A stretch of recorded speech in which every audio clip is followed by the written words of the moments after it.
चाचा हो मोदी चाचा तारा गोड़ावा पर गिरतानी खाड़े हो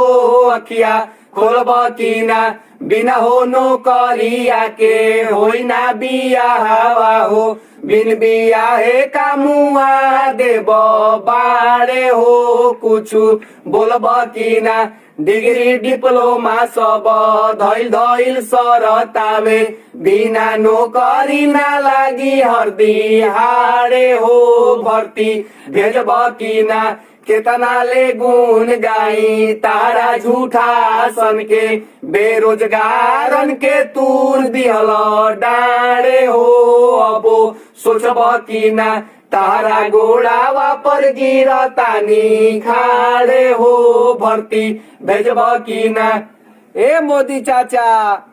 लगन चढ़ते बेरोजगारी शरीर पे हावी होने लगता है महाराज। जानते हैं गांव में कहीं भी तिलक का गीत है कान में सुनाई देता है ना, तो एकदम दिल से आत्मा रोने लगता है और मन करता है कि अपना लोल पोल में लड़ा के शहीद हो जाए हम।